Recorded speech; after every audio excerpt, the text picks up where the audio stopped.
TV stations, and of course I was already in radio at that point by 2 or 3 years. But we went and watched them do the 6 o'clock news live, and the anchor person was a guy named Nick Miller, and I don't think he lasted in the market very long. Very talented guy. He just went on somewhere else. And we're standing there, watching them do, the news and sports and weather and everything. And he says, that's our broadcast. We'll see you tonight at 11. CBS News is next. Good night, everyone. And then, you hear the director and the camera, all right, we're clear. And he gets up and he walks away from the desk, and he's got a sport coat on and a jacket on, but he's wearing shorts as he walked away from the desk. And I just remember thinking then, because I was always been a news geek. I was always watching TV news when I was like 6 or something. I was like, it's all been a lie. A few shows ago, someone said, where's Hoppy's music? Oh, I forgot about that. Well, you don't have to do that. It's okay. Oh, no, I'm doing it. Because it's not the same song. Oh, really? You have a new song? Someone submitted this song. Oh, I hadn't heard. We got a Hoppy song? Can you hear it without headphones? I can. Okay. That's all right. Just go ahead and play it. I'm sure it's wonderful. This is the opening to Hoppy's Obvious Observations. He's hearing it. Brad's hearing it for the first time. Let's do this. I haven't heard it. Yeah, that's what I said. Oh, okay. He's hearing it, and Brad's hearing it for the first time. How is your hearing? I'm sorry, what? Here we go. He's got thoughts that sound brand new, but they're things we already knew. He's got his lip balm ready, heaven knows. Let's make it quick before his bladder blows. It's Hoppy's, get quick before his bladder blows. It's Hoppy's obvious observations. Hoppy, take it away with your obvious observations. Oh, and Ryan, we talked about this without you on the air yesterday, that you supposedly had the inside track to all the good candy for maybe to stash some of the stuff for us. Only after trick or treat. Right. Ryan finds where it is after. I don't mess with the candy supply, but in that brief period where there's candy in the building between Trick or Beat and the Christmas parade, right, I try to keep tabs on where it is. So have you located this? No. Give him time. That's what I'm saying. Give him time. Okay. Right. It's like a treasure hunt every year. I most of the time it's in the room off to the side of the front desk, but sometimes it's been in like supply closets up in the second recording studio near the MetroNews. So sometimes like in the back of the toilet, in the reservoir. He's found them everywhere. So when you find this candy, you'll remember your old pal Dave. No. And your immediate supervisor, Coop, correct? Coop, yes. Yeah. Huntington, you know who they play? Sevier County, Tennessee. That's exactly They've already right, played one of the best teams in Tennessee in the opener. It's their only loss so far. This is also one of the best teams in the state of Tennessee. So I don't know what they're going for, a CFP playoff spot or what they're trying to do down there in Huntington, but they're challenging the heck out of themselves. Does it ever feel like 24 years? Do you ever sit back and think it feels like, sometimes I can't believe it's been 24 years, and I just think it feels like it's been a lot less. And then there's other times I think, yes, it's only been 24 years? Yeah, same thing. I would love to go back, and I don't think I have I know I don't have any way to doing it. No, I don't want to go back and hear the first show. I would. I would too. I would love to go back and hear show number 1 of year number 1. We had different producers. We weren't on video. Right. A lot of things have changed over 24 years. But yeah, sometimes I think I'd like to go back and say, you guys never got any better at all. So as he approaches the tee and blasts one, a low line drive. It's going to be Tyler on the return now. And Tyler up the middle, trying to break a tackle, gets outside, look out, another big play, Tyler down the sideline, he will score, touchdown Frankfurt, they answer right back.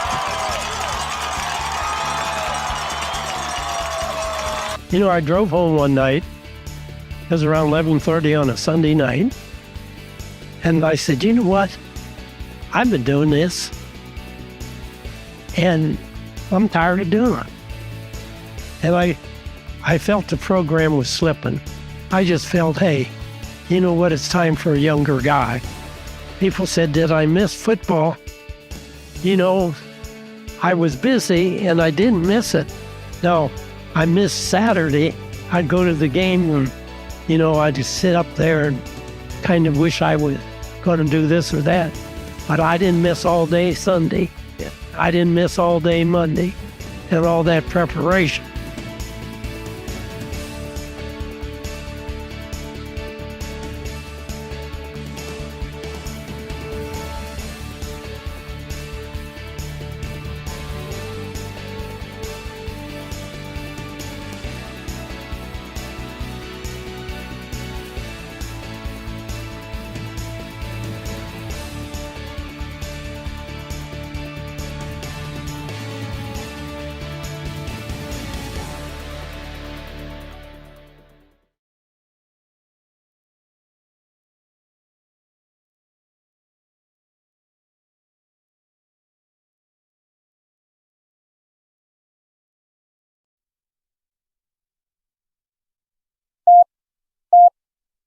Five, three. Red 57! Red 57! Hot, hot! I don't believe what I just saw. Bill McKenzie kicks a 38-yard field goal on the final play of the football game. 5 seconds left in the game. Do you believe in miracles? Yes! It is a great night to be a Mountaineer wherever you may be. From the home of the state's land grant institution, inside the Health Plan Studios, in the Dale B. Miller Building in Morgantown, it's time for the state's most listened to sports talk show. This is the CityNet Statewide Sportsline. CityNet, cybersecurity experts for the digital age. And now, across the state of West Virginia and beyond, Sportsline is on the air. And we welcome you to downtown Morgantown MetroNews Radio and Television Network Studios. 9th day of August 2026. It is the Sunday Night Sportsline presented by CityNet from the Health Plan Studios. Coach Hunter, Travis Jones along with you until 8 o'clock tonight as we are in early August. Mountaineer football camp underway. We've got plenty of post-practice discussion from head coach Rich Rodriguez, players and coaches coming up in our second hour. And, of course, we'll discuss camp with you coming up in our first hour as we continue to count down the days to the start of not only Mountaineer football season but also high school football season as the first full week of practice is complete. Yesterday was the first day they could put on pads, and scrimmages will kick off coming up next weekend. So it is, it's here. It is certainly here. Coach Hunter is alongside. Good evening, sir. Good evening, Travis. How you doing? I'm good. Should we address? Yeah, first and foremost, we got there's a rumor going around. We caught wind of right before we went on the air. Made some quick calls, did some internet research, and there's a fringe website that 7 hours ago. One of those websites that you click on, you get a virus. Yeah. Says that Mountaineer coach Don Nealon had passed away at the age of 90. We've confirmed that is, in fact, not the case. So if you see that floating around tonight on Facebook, Twitter, social media, if you're getting phone calls, we have confirmed that, fear not, Coach Nealon at spry age of 90 is doing fine, we're told. Yeah, I haven't seen him yet this fall, but I've seen him multiple times, in recent months. And he's, again, for someone who's 90, a whole lot better off than I will be at 90. So, like I said, it just dumbfounds me how social media, why they propagate falsities, where that comes from. All about the clicks. Although he's probably made it, I think you officially reach celebrity status when you have a fake death rumor about you. Yeah, there you go. Right? There you go. Happens to all the Hollywood stars. They've killed off Stallone about 5 times now. So, he's good. Coach Nealon's fine. So, again, if you see that out there, as they say in the last 10 years, has become common fake news. That's right. Fake news. All right, Coach Hunter. First time you and I have been together since the boys were back in town, so to speak, with camp. Mm-hmm. Give me your week 1 impressions. Again, we haven't had, as a media, a chance to see them. Yeah, your tea leaf reading. Yeah, in person. Interviews, a bunch of interview opportunities so far. And those with every football coach, especially college coach, and certainly in their many years of working with Rich Rodriguez, you learn real quickly that there's a message in what they say, and what they say isn't necessarily 100%, because Rich has explained, he's noted that he is frustrated with first day it was not being in shape, and then it was mistakes later in the week. And as I've covered Rich Rodriguez for many, many years, I probably could put a calendar down by those things. And I understand why. I mean, coaches are trying to motivate their teams, and doing so with, some hard love at times. But I think this is a team that you listen to him and you listen to him. And we interviewed Zach Alley earlier in the week on the defensive side. Rick Trickett this past week in terms of offensive line. They're all sort of the same way. Don't love everything, but then when you get down into the weeds a little bit, see some bright lights. So again, we'll find out a whole lot more when September 5th comes along, and then thereafter. But I think for the most part, there's a quiet optimism, though they won't use the word optimistic. Makes sense? Yeah, you go back to the way it used to be when there was very limited contact in the summer. Anything that the guys did, they had to do on their own for the most part. Now it's morphed into, more of a year-round type model. I don't know how valuable even is camp in terms of getting better. And our team's going to improve vastly from, say August the 6th to September the 5th. That's a good question, because between spring practice and now summer workouts, you have so many more opportunities to work with team players in the off season. That I do think camp is still important, sort of fine tuning things, but I don't think has the impact that it used to. Because West Virginia is going to have 11 practice sessions from the start of their drills last week until when school starts next Tuesday. It used to be you'd have 11 in about 2 days, because you'd have 3 days and then other things that go by. So there's not as much work that goes in, but that's why you need the summers, and you need to really refine yourself then. Yeah, I agree. I just think it's fine tuning now. There's probably some installation of some, last minute things that you're going to use in week 1 or week 2, but unlike it used to be, it used to be guys would show up in August, and really over those first couple of weeks, you'd figure out what kind of team you had. Yeah. Well, you got your players in shape. There was a whole lot more conditioning that came on. I go back to when most of the team wasn't even in Morgantown in the summer for strength and conditioning training. Yeah.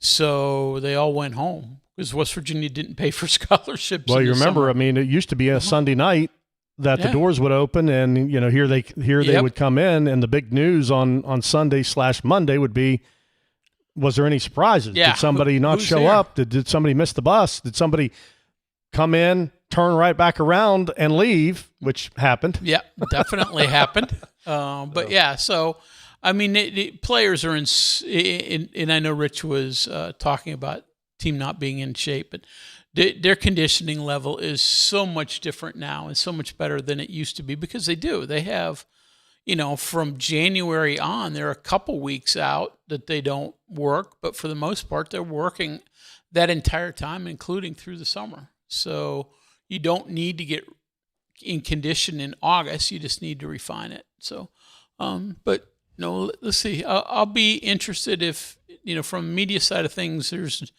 nothing on the schedule that says that we'll be allowed to see any workouts prior to the first game, but sometimes they throw that in there. And of course, I'm always interested to see, especially some of the new guys who just came in this summer. We saw so many of them in the spring that were around them, but there are some that just arrived this summer, and want to see how a few of those look as well. All right. We'll continue on football here coming up. I want to ask you, too, about his comments this week, Rich's comments about roster additions this camp. Get your thoughts on what he meant there. Also, a few things we need to get into in this first hour. One is money and the crazy amount of money that West Virginia raised this offseason, record-setting amount. We'll discuss that. I want to pick your brain on where all that came from. The other thing is, of course, we were real hot on the Saved College Sports Act towards the end of the week. And, of course, we found out that, as anticipated, Congress did not take it up before their August break. They'll come back in September. But there's seems like a lot that's being pushed into this bill, including the little caveat that we learned of late in the week regarding potential conference affiliation. And you better believe that a lot of folks in the ACC and the Big 12, all conferences really, but directly affecting the ACC are really keeping an eye on. We'll kind of discuss that and talk about what all that means. Should that go in and pass on and become law in this bill, does that once again put the ACC potentially on a lifeline? Yeah, no, you're exactly right. And what does that do? And does that actually make it through? Because like with so many other aspects of this bill, there are things people like, things people don't. It seems to change every couple of days when they were in session. I think most people in college athletics want something that gives them some clarity. Yep. And then they'll start to, look at all the details of it and what they actually think is best. But I think they want something to begin with. All right, so we'll talk about that. Some basketball news also with Trace and Eagle staff has spoken. We'll discuss that when we come back as well. With you until 8 o'clock tonight. Phone lines are hot, 304-TALK-304, or you can call us at 800-765-8255. Be right back. Struggling with weight can feel overwhelming, but you don't have to face it alone. At the WVU Medicine Medical and Surgical Weight Loss Center, we offer proven surgical options and compassionate support to help you achieve lasting weight loss and better health. We guide you every step of the way, from personalized planning to long-term success. Reserve your spot at a free, no-obligation information session. Call 304-293-1728 or visit wvumedicine.org/bariatrics. We are there for you, to care for you at the health plan. We are here for you. It's good to have options for your family or employees. Rooted in your community since 1979, the health plan is your trusted partner. Get flexible coverage, exceptional support, and competitive rates. The health plan, we are here for you. We are there for you, to care for you at the health plan. We are here for you. It's good to have options for your family or employees. Rooted in your community since 1979, the health plan is your trusted partner. Get flexible coverage, exceptional support, and competitive rates. The health plan, we are here for you. Live from the Health Plan Studios, the CityNet statewide sports line returns in 2 minutes on MetroNews, the voice of West Virginia. Football season begins right here on MetroNews Television. Join us Thursday, August 27th for the 2026 WVSSAC kickoff game. Presented by the Army National Guard. The Cameron Dragons battle the Clay Battelle Seabees live from Blacksville. Don't miss the first kickoff of the new season. The 2026 WVSSAC kickoff game. Thursday, August 27th at 7 p.m. Pre-game coverage starts at 6:30 p.m. Powered by GoMart. Only on Metro News Television. Across West Virginia, connection begins with fast, reliable fiber internet. Connecting overlooked communities to what matters most. Protecting businesses with managed IT and advanced cybersecurity backed by local experts. Perfecting technology experiences while investing in West Virginia's future. CityNet, Built and supported by West Virginians. For West Virginia.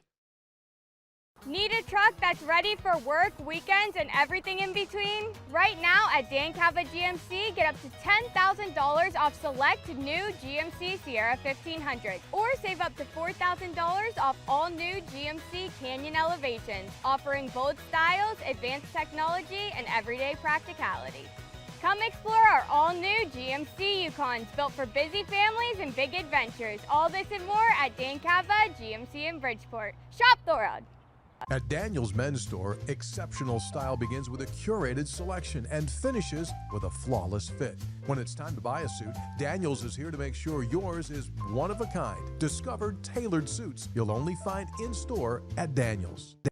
I had a severe heart attack in November of 2024. And then I entered into congestive heart failure.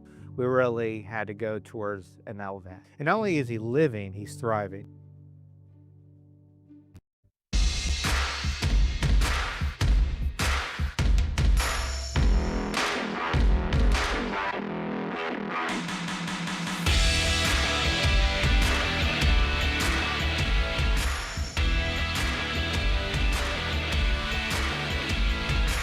.621 Sportsline continues, just underway on the Sunday nights. Welcome back. Travis and Craig with you till 8 o'clock. 304 Talk 304 is the phone number. The latest basketball news, we had a lot of news this week from the basketball front, is that Trayson Eagle staff is going to seek another year of college eligibility, and thus also in the process going to enter the transfer portal. Coach Hunter, what do you think are the odds that he gets said extra year? Well, it sounds like a lot of college basketball players who have a fifth year available to them are getting granted that opportunity. Now, the one thing that's a little different with Trayson compared to what the judge in Colorado had stipulated in her ruling is he wants to go into the transfer portal. So from West Virginia side of things, it probably means he won't return here. But she had said that you couldn't necessarily go into the portal. So this was, you're talking about this Judge Charlotte Sweeney from Denver that ruled in favor of athletes from across the class of 2022 who've exhausted their fourth year of eligibility to be eligible, grandfathered in for another year. And then, of course, there was later clarification that did not include, I think the NCAA actually put it on a statement saying that this does not include anything to do with transfers. So basically, if you get the fifth year under her ruling, you have to return to your previous school. That's where the only place that you're eligible. Unless you had already put your name into the portal. And, not many did. But you know what? Trayson's far from the only one. If you look around college basketball, for all those who are trying to take advantage of this additional year, many, many, many are doing so and seeking an opportunity to transfer elsewhere. And I haven't seen where they are in the portal. So, again, another legal fight coming in that regard. I know this is getting a little confusing. Not like it's starting to get confusing. It's been confusing from the beginning. So Eagle staff can go in the portal at this time of the year. But correct me, let's talk about Jason Chambers from the football side of things. He's trying to do the exact same thing and enter the portal. But correct me if I'm not. Why is one portal open right now and the other one isn't? Well, I'm not certain either of them are actually open, to be honest with you. The other thing about Jason Chambers is he's actually seeking a sixth year of eligibility. He started his college career in junior college in 2021. So that could be an issue for him because the judges so far have said those that are seeking their fifth year have, the latitude to play one more year, but I haven't seen many that are seeking a sixth year that are getting that same kind of injunction. So that would be the difference in that regard, from what I understand. The other thing that has created a little confusion, I was confused. I called you to ask why.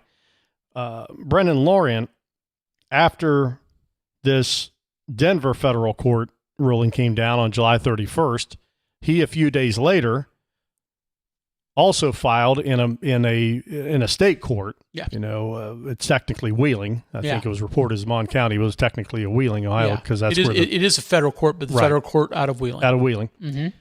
His own injunction. Mm-hmm. And I was confused as to why he needed to do that if he already was granted the 5th year of eligibility through the Denver court. And your belief is that, and the NCAA has since confirmed that they're going to appeal that particular ruling.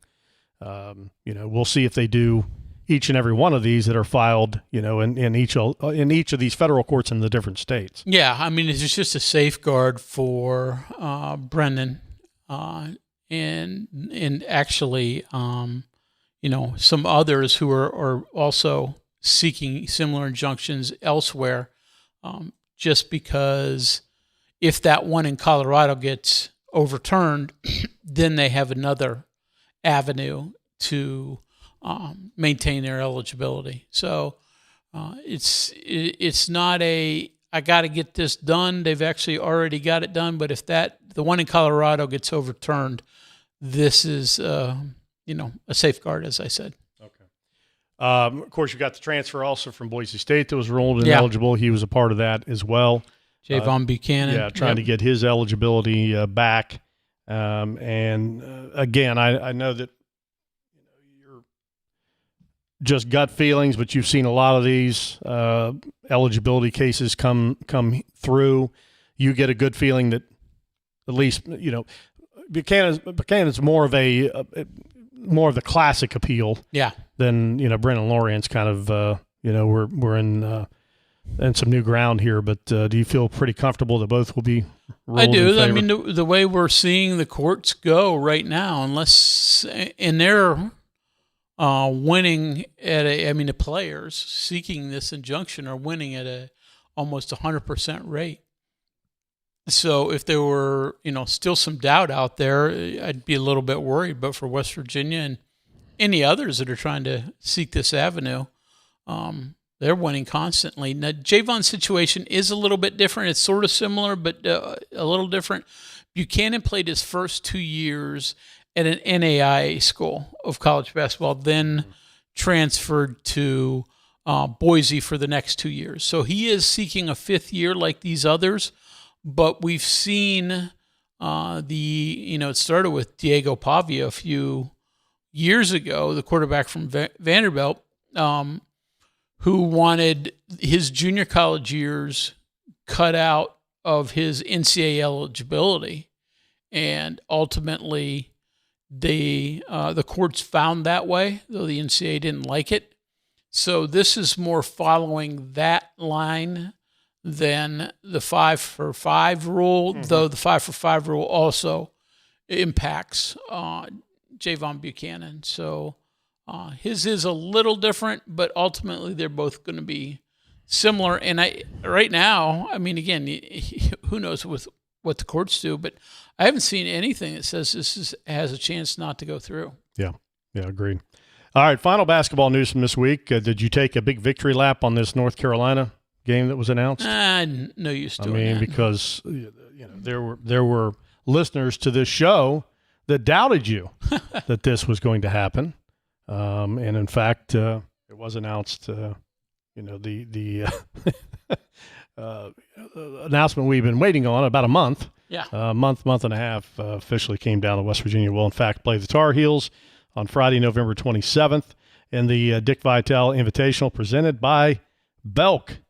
And that will be in Charlotte.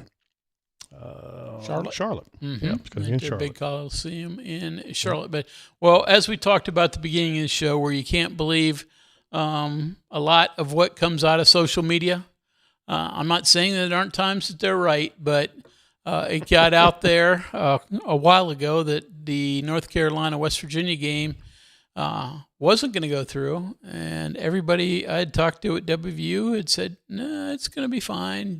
We're just going through some things, cross some some T's, dotting some I's, and ultimately it did go through. And West Virginia, yet another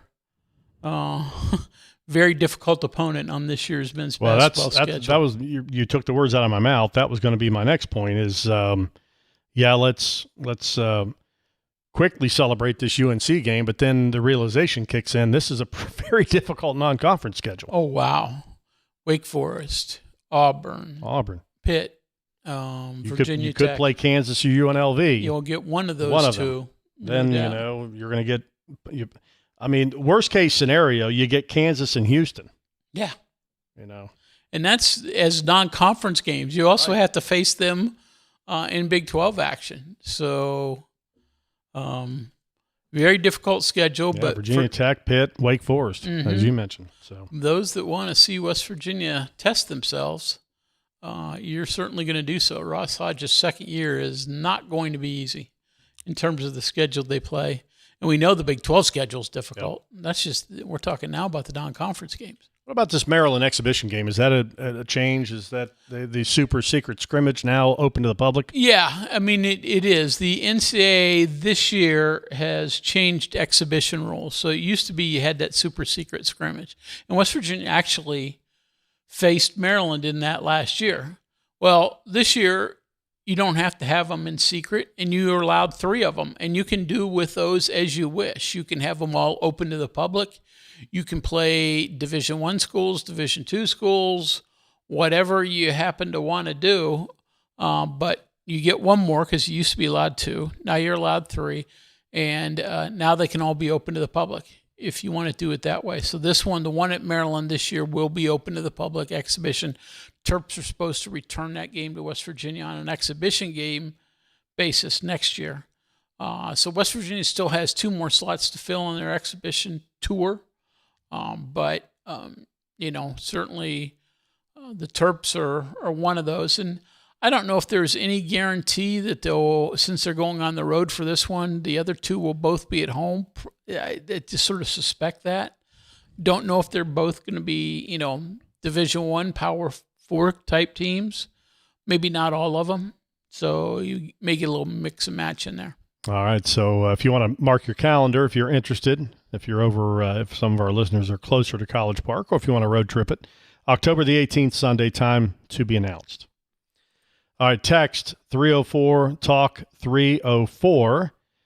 Rich and Kaiser love the show. Since we're a couple weeks away from the prediction show, wanted to get your guys' opinion on what success under Rich Rodriguez looks like. The landscape of college football with NIL, transfer portal, profit sharing weren't around for Rich's first tenure. Also wasn't in the Big 12. I want to add that.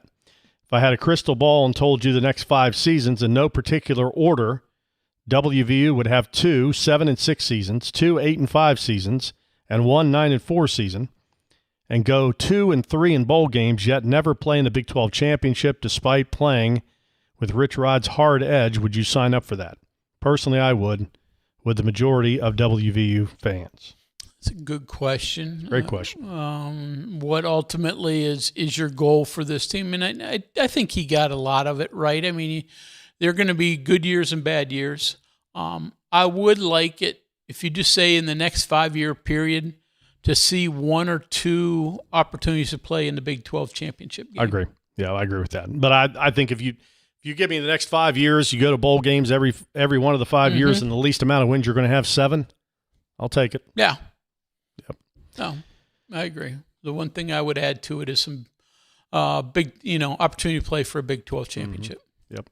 And again, I know West Virginia isn't going to have the most resources to spend on NIL and everything. Of course, we got to see what that landscape looks like after this congressional rule, if indeed it goes into effect. But as we've seen, West Virginia is not the least resource program out there.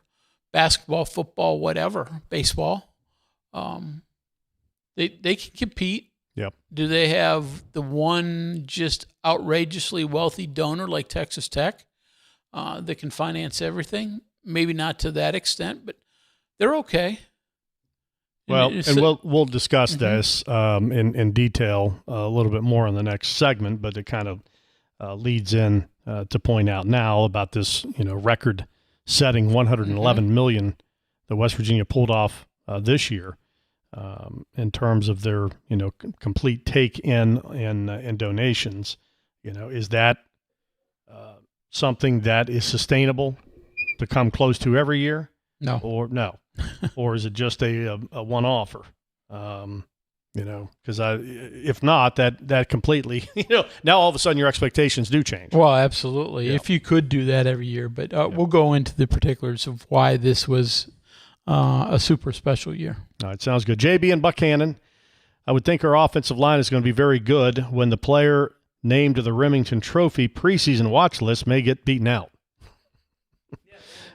Yeah. Landon Livingston, who you're speaking of, is on the Remington watch list, and he's very much in a battle to try to retain a starting job. And, Wes King, Cam Griffin, others in there very much also. But that's what you want to do, right? You want to go out and recruit over the top of what you've had in the past and try to improve. So Landon's a great kid, but if he gets beaten out by another, so be it. Means you're in pretty good shape. All right, sounds good. Guys, how many weeks until Prediction Show Sunday? That will be in 3 weeks from tonight. September 4, right? No, I'm sorry. August 30th. I'm trying to do it on a Friday. Yeah, August 30th. August 30th. Yep. Sunday prior to the first game. Correct. Texter says, by the way, I'm leaning towards 7 wins. Don't put that out there yet. We got to keep that quiet. Well, it could always change. The Facebook site reporting Coach Nealon's passing has done the same thing with other WVU personalities. The subject site should be at minimum taken down or more appropriately sued to the maximum extent of the law. Yeah, agreed. If you missed top of the show, the rumor's out that Coach Nealon has passed. Not true. I do wonder if lawsuits can be filed in those instances. I don't know. My sneaking suspicion is that particular site probably is not of the United States. Yeah. Texter, we were talking about earlier about the player who showed up and then left. They were wanting to know who that was. Do you remember that one? Little running back. You probably knew that at one time off the top of your head. Absolutely. Time has moved on. Avery. Avery? Yeah. Okay. Last name Avery. I'll look it up. Guys, I can't figure out why everyone is so high on Oklahoma State this season. They have a new coach, new staff, bunch of new players who came from North Texas. What are your thoughts? Well, I mean, like anything else, I never quite figure out why, some teams get high praise and others don't when they have lots of new faces as well. I will say one thing. Their new coach is bringing with him a really highly touted quarterback from North Texas who was very good there, and I think they're putting a lot of stock in the fact that he's going to be able to lead them in bigger and better things. I say prove it first, but that's the reason they're getting the love that they're getting. Yeah, and this happens every season. The national scribes, it's the process of having to fill content each and every week during we know we only have to fill 2 hours a week. They have to kind of jump on somebody's bandwagon. And, let's face it, in October, if they're terrible, nobody's going to remember, right? No, you're exactly right. If they're right, they'll be, they'll forever be remembered. Hey, I called Oklahoma State. Steve from Philippi. Hey, guys, Jim McMahon, Bears quarterback, was at Philip Barber football practice on Friday. Yeah, I saw he must have been making the rounds. I think he was at Lewis County's also. So I'm not sure what the tie-in there is or why the old Bears quarterback was in town. But, I did see that he was making the rounds down there. Is it true or is it internet rumor? No, I think that's true. I saw pictures. Yep. Of course, those can be photoshopped in AI these days. So Yep. I just can't believe anything. Texter, I had hoped that Eagle staff would return to get a chance to play healthy, but I realized there's not an open spot, assuming that Buchanan and Below returns. Yeah, I think that's the problem. I really like Trayson a great deal, off the court. He was inconsistent on the court. There were times he was very good, but he also obviously had some struggles as well. If you returned absolutely no problem from my thought process. But as the texter said, if you do end up getting Buchanan and Lorient, your roster's full. Put me down for 8 wins, says Michael in Massachusetts. Well, Michael, can't officially put you down yet. For one reason, we won't remember in 3 weeks. Check in a few weeks. With us. Check in, and you could change your mind. Yeah, could change your mind. Greg in Lake Norman, who, by the way, doubted you, Coach Hunter. That's who the doubter was on the North Carolina series. One of. Yeah, one of. He says, well, it looks like Brett Yormark is living up to his claim that Monster Energy will be taking the Big 12 brand to 159 countries. Looks like they're starting with NASCAR country first with this sponsorship deal with one of Michael Jordan's drivers. Good for them. I think people are going to realize that this Monster Energy deal is going to turn out to be a two-way deal. It's going to be a much better financial deal than people initially think, thanks to the exposure the conference and the schools will get. Yeah, remains to be seen. I mean, first blush, not a great deal, but, you can convince me otherwise. Yeah. Any leak on what the patch on the WVU uniforms is garnering? No, I haven't gotten. It's more than the Monster Energy deal, which was $1 million, but it's not in the same neighborhood as Notre Dame and Ohio State got for their patch deals. I would think you're looking at a few million at top end for what West Virginia got from this latest patch deal. Kyle from Morgantown, because of the Colorado ruling, is Brennan Lorient able to practice now, or does he need to wait on his ruling in West Virginia? He hadn't been practicing through the end of July, and then the team stopped at that point, took a few weeks off. So I think the thought is that once school starts at WVU next Tuesday, that at that point, the ruling will allow him to start practicing with the team. They're not practicing right now, so it's sort of moot at this point. Yep. And he didn't practice prior. Fred in Clarksburg, it's crazy college football and basketball's climate now. I remember going to WVU as a freshman football games at East West Stadium in Fairmont in 1970, I believe it was. Freshmen weren't allowed to play varsity sports until 1972. We've come a very long way, haven't we? Not necessarily for the better at times either. I would have liked to have seen those freshman games back in the day. Yep. Mike and Scott Depot. Where will Tony and all the coaches and TV guys be doing the home games from when the new West Tower project starts during the 27 season? Still unknown. Great question. From a selfish standpoint, as someone who is located in the press box myself, I wonder, and at this point, don't know. They hadn't come up with exactly how they're going to do 1 year worth of, press affiliation. And also, there are luxury suites up there, and they don't want to do without that income for a year while the old press box is being torn down. So they're going to come up with something. Exactly what and where, I hadn't heard, but they were going through some various ideas. Yep, still a work in progress. I'm sure somebody somewhere in the university has an idea. Yeah. But they have not shared that yet. All right, 6:44. We'll take a break. We'll come back. We'll talk money when we return. Sportsline back in a moment. We are there for you, to care for you at the health plan. We are here for you. It's good to have options for your family or employees. Rooted in your community since 1979, the Health Plan is your trusted partner. Get flexible coverage, exceptional support, and competitive rates. The Health Plan, we are here for you. Hey, this is Brad Howe for your local internet provider, CityNet. High-speed fiber internet is probably at your front door, and now's the time to connect. Your tax dollars helped expand broadband access across West Virginia, and CityNet makes it real. More rural communities in West Virginia can finally get the high-speed internet they deserve, with free equipment, free installation, no contract, and local support you can trust. So whether you're streaming, working, gaming, or running your business, CityNet delivers the speed and reliability you need. When it's high-speed internet you need, CityNet.net connects, protects, and perfects. We are there for you, to care for you at the health plan. We are here for you. It's good to have options for your family or employees. Rooted in your community since 1979, the health plan is your trusted partner. Get flexible coverage, exceptional support, and competitive rates. The health plan, we are here for you. Live from the Health Plan Studios, the CityNet statewide Sportsline returns in 2 minutes on MetroNews, the voice of West Virginia.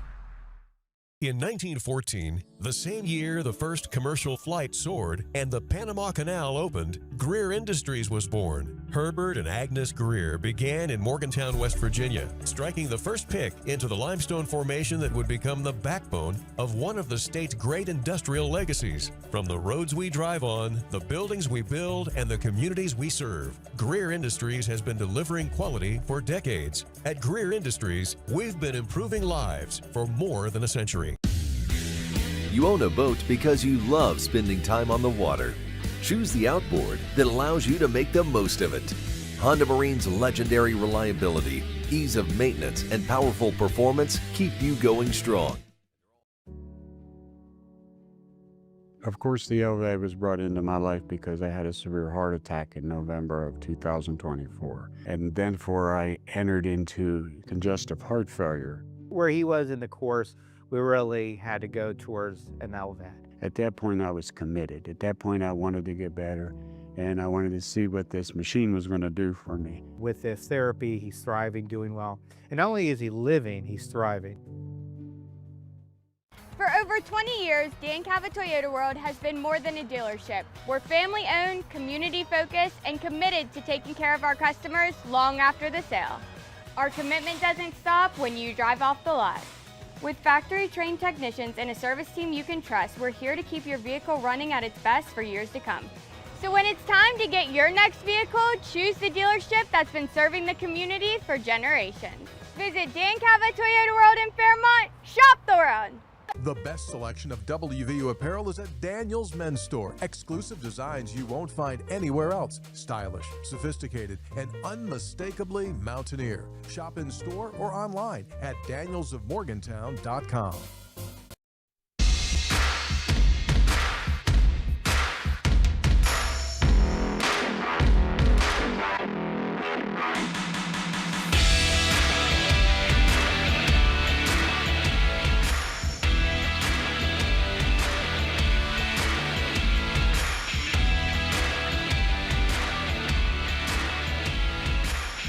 Well, congratulations in order for former Mountaineer guard Jordan Harrison. Received some good news today from her team, the Portland Fire. She was converted to a standard contract. If you may recall, she made the team, was on a standard contract, then got moved into a developmental contract, which is, basically it's a practice squad. You can still play, but you don't have the security of a full season contract, so she gets moved back to a standard contract. Yeah, so some of her stats from the other day, she played extensively a couple of days ago and had a nice outing. So certainly wishing her the best. And we were talking a little bit about it, Travis, in the break. Interesting that J.J. Quinterly has not gotten back in the WNBA. Of course, she got hurt last year, and I haven't talked to her recently to see if it was a knee injury, if that's still impacting her ability to get on the court. Yeah, and hopefully for her sake, she's just trying to get healthy. And, she's been she had her ACL done last October, I think. Sounds right. So, 9 months. Sometimes it takes a little longer than others. So hopefully just trying to get her knee right, and then can head overseas in the offseason and hook back up with a W team sometime next year. That's the hope. Yep. Texter, if Eagle staff is granted another year and would want to return to WVU, could they create a roster spot for him? Probably not. I mean, you could. You could cut loose one that is currently on the roster and has spent the summer with you, but that's a bad look, to be honest with you, unless the player themselves wants to leave. I would not expect that. Pure speculation on my part, but you could see a scenario where he's been told by the staff at West Virginia, if you get another year, we just don't have a spot for you. Yeah. Well, I think the reason he's trying to fight for a transfer portal opening is because of just that. I don't think he believes that there's an opening for him at West Virginia. Texter says, Greg, the 71 freshman football team defeated Penn State that year. Had future pros Danny Buggs, Jeff Merrill, Ron Lee, and Tree Adams on it. Nice freshman team. Yeah, that would have been a good one to watch. Let's see. With regard to the West Tower project, been wondering why they can't build a new tower on the east side of the stadium instead. They're going to have to put in new infrastructure either way. That way nobody who would normally be in the old press box gets displaced next season, and they could tear down the old one when they're done. Good question, yep. And something to ask Ren Baker or some of those at WVU, but they have definitely said many times that they want to tear down the old one and build there rather than building on the other side. Maybe that's leaving themselves open for a possibility to add on that side later on. But for now, it's tear down and rebuild right there on the west side. But I think that's a reasonable question. Yep.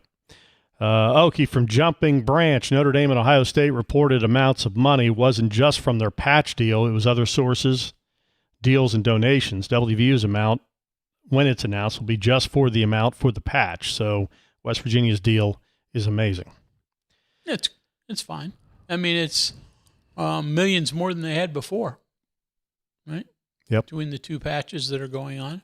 All right, speaking of millions, mention this, that the university announced that they had raised $111 million, tripling the department's previous single fundraising record of $38 million, supported by a record number, 7,934 Mountaineer Athletic Club members. So, Coach Hunter, what do you make? Why did it triple? Because of what we were just speaking of. West Virginia has been going out and actively raising money for the new press box, which is going to cost over $100 million to build. So that's, from my understanding, what that increase is part of, or not part of. A big reason for it is because of all the money that they've gotten for the new press box in this year, recent years. For it, and that's what it's going to take to build a new one. But good news for West Virginia in that they didn't want to take out a loan and have to make monthly payments like you do for your house. Mm-hmm. They wanted this to be self-financed by donors, and thus everything that they earn from all the suites that are then leased out and whatever is pure profit right from the beginning. So they may have to take out a little bit of additional money, bonds or whatever, but over $100,000 or around $100,000 is of that money raised is going to the press box.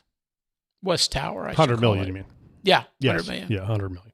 All right, so this money, just so people can keep kind of the accounting square, this money has nothing to do with the NIL collections. Not necessarily, no. Okay. Not from my understanding, no, it does not. Okay, very good. Very good. All right, let's see, 5 till the top. We'll take a break. We come back, we'll get some more text in. Also, we'll hear from Rich Rodriguez. Latest time he met with the media late in the week. We've got a slew of interviews to get to in our second hour from football camp this past week, and we'll do that on the other side. We are there for you, to care for you at the health plan. We are here for you. It's good to have options for your family or employees. Rooted in your community since 1979, the health plan is your trusted partner. Get flexible coverage, exceptional support, and competitive rates. The health plan, we are here for you.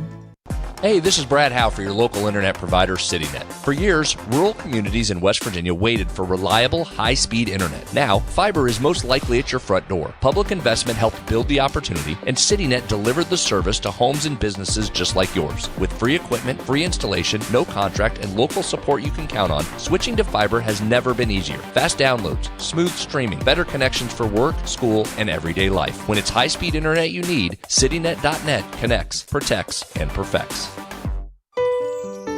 We are there for you, to care for you at the health plan. We are here for you. It's good to have options for your family or employees. Rooted in your community since 1979, the health plan is your trusted partner. Get flexible coverage, exceptional support, and competitive rates. The health plan, we are here for you. Live from the Health Plan Studios, the CityNet statewide Sportsline returns in 2 minutes on MetroNews, the voice of West Virginia. I had a severe heart attack in November of 2024. And then I entered into congestive heart failure. We really had to go towards an LVAD. And not only is he living, he's thriving.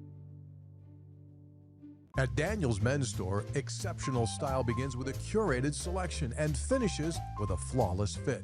When it's time to buy a suit, Daniel's is here to make sure yours is one of a kind. Discover tailored suits you'll only find in-store at Daniel's. We're Panhandle Cleaning and Restoration, and we're gonna save you. We've got it down to a science, an absolute state of art. We do it all, restoration, cleaning, and reconstruction. When disaster strikes, just pick up the phone. We're Panhandle Cleaning and Restoration, and we're gonna save you. You own a boat because you love spending time on the water. Choose the outboard that allows you to make the most of it. Honda Marine's legendary reliability, ease of maintenance, and powerful performance keep you going strong. And they're all backed by the peace of mind protection of the industry's best limited warranty. Visit your Honda Marine dealer today and find out why it's more than an engine. It's your time on the water.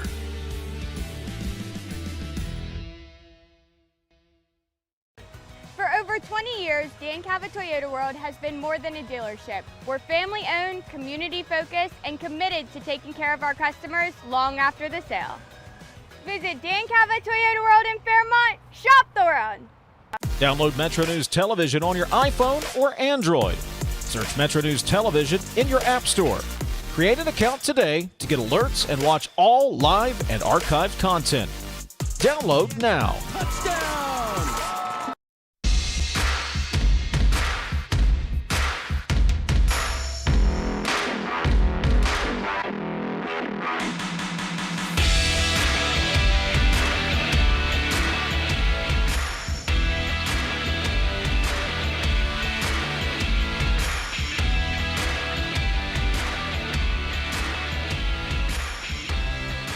All right, welcome back. Near the top of the hour. Greg, the other thing that part of that $111 million is going to go to is something that has been long talked about, improvement. That's the much discussed apron around the Coliseum. Yeah. Driving by Friday, I noticed that they were in the process of tearing out the old apron and will put in the new one. Yep. So the what color was it? You know me, I can't do my colors. Previously? Yes. Was it ever red? Yeah, and then it kind of turned into sun bleached into a peach. Yeah. So it wasn't a color that they liked, and it was falling apart. Yeah. It had more potholes in it than a typical West Virginia road. So, yes. So that process is also underway right now as we speak. And I would expect that to be completely done by the time, certainly by the time basketball season starts, but maybe even before. I don't know how long it takes to do that. High school football news from this weekend. The Parkersburg News and Sentinel reported that Parkersburg South head football coach Larry Thompson has been suspended for both of the Patriots' scrimmages and their regular season opener. And this all stems back to what Thompson describes is a misinterpretation of the rules about contact in the summer. And I think what had essentially happened, from what I can gather, is South held like a spring game that they were in, I don't want to say full pads, but they were in too many pads, and there was too much contact going on, which is not allowed in the spring. I think Musselman also got banged for the same type of thing to a lesser extent. But that, that's a pretty big, it's a pretty big slap on the wrist. They open up with Wheeling Park at the Erickson All Sports facility in the first week of the season, so they'll be without their head coach, Larry Thompson, for at least the first regular season game and a couple of scrimmages. And it just speaks to the overall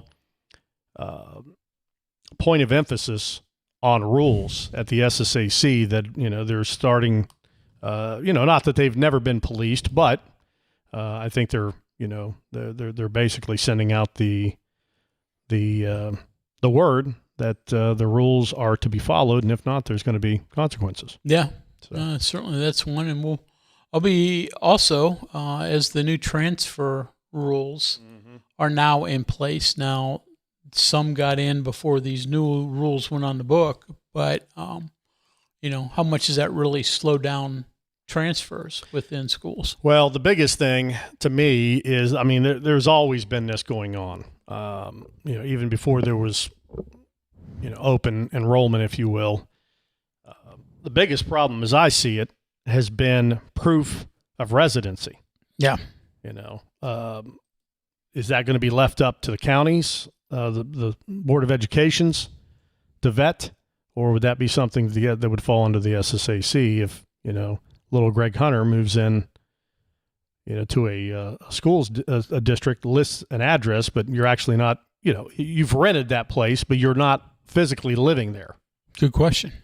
So to be determined, Coach Hunter. Mm-hmm. All right, Texter, how about where are they now? As an example, where is Adam Bednarik? Any idea? Don't know. Don't know? All right, there's a good one for you. Yeah, we needed, we kind of got away from those this summer, didn't we? Yeah, we did. We could have done more. Yeah, we'll try to make a note of that and bring those back for next year. All right, Rich Rod, meeting the media. This was on Friday. Let's listen back to what the head ball coach had to say. Greg, go ahead. So I guess we're going to talk to Trick here in a little Greg bit. Greg get the first one because he's the second oldest next to Bob, or should Bob be grandfathered in? No, sorry, go ahead. Just getting old. Yeah. You're right behind me. So I know, right beside you. Hey, so we're going to talk to Trick here in a little bit. Yeah. So give us your thoughts of the offensive line, what you saw to them in the evaluation coming out of the spring, and then what you want out of them here in preseason. Yeah, certainly, we had an issue last year with just no experience, and so we wanted to, whether it was getting out of portals, try to find guys that had started. So we went from guys that really didn't have any linemen that had started college before to having 7 or 8 guys that have actually started in college football, and then a couple guys returning here. And Trick's done a great job. I think he's one of the best at what he does, and I like where we're at. We still got a lot of work to do, but I think it's we expect a lot of improvement. We have to be better, but I do think a lot of improvement, and it starts with those players that we got, the players that are coming back, and then Trick is so good at what he does, and he's what I think there's a lot of things that makes Rick a good coach, but one of the best is that he's has got a lot of pride in his unit. Not that he ain't worried about being a head coach. He ain't worried about being a coordinator. He worries about his line doing their job, and being as good as they can be. And he's a perfectionist, and I love the way he gets those guys going. So I like our group, and you always hope that you could have 8, 8 starters, backup guard, backup center, backup tackle, but I'm hoping we can have 10. I think there's 10 or 11. There's probably 10 or 11 guys that we feel that we can get good enough to win with, and that's the goal. What makes an offensive line coach good for what you want to do and how you want to attack defense? Well, it's probably the hardest position to play in football other than quarterback, because you got to, technique-wise, you got to be good, and everything's happened so fast. And with everything goes out now, you're going to see all kinds of different fronts and blitzes, and there's a lot going at them. And for our pace, the way we want to go, you got to be able to recognize it quickly. You got to be in shape, and you got to be a physical guy because we want to be able to run the ball. And Rick, obviously, we've been together a bunch, so he knows what we want out of that. But I think also that's the most unselfish position in sports, is being an offensive lineman. A lot of times people don't know they're there until you do something bad, miss a block or get a penalty, and they say it over the loudspeakers. But it's the true sense. Your football program, if your offensive line is good, you always got a shot. Give us a look at a couple of those individuals. What do you think of their individual play? Yeah, you want to go through the whole line. That's why I'm afraid to miss somebody. It's like telling me which one is my favorite kids, Raquel or Rhett. You love them both so much. You like the guys that came back. Mm-hmm.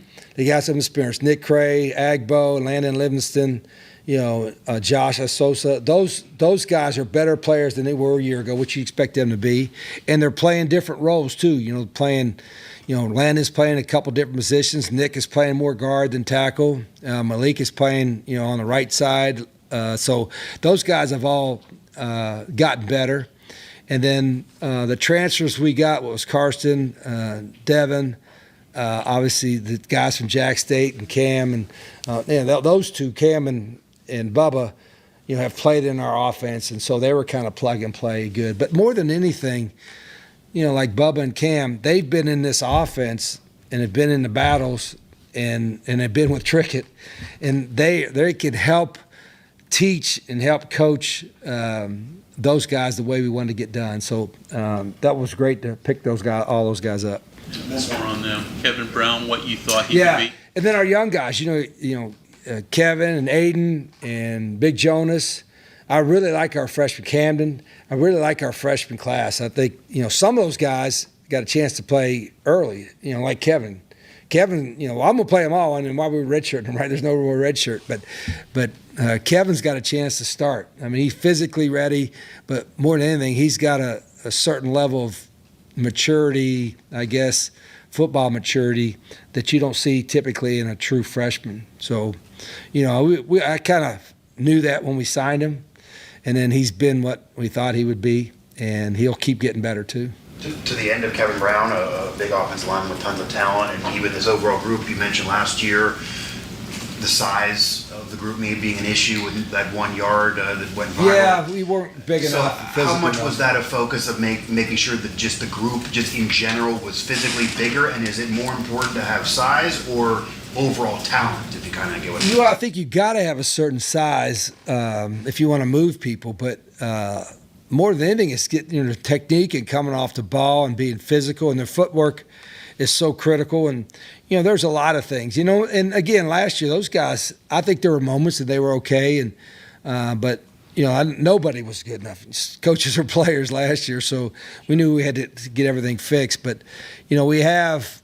I'm blessed. I have, he coached Trickett, and he's got 2 assistant line coaches in Dressler and Trey, and those 2 have been around in our system for 3, 4, 5 years, and so there's a lot of coaching going on. And I love the way the group works, and like today's the first day. There's going to be I'm going to probably be mad at them at moments today, but I think it's really important to them, and I like how hard they're working.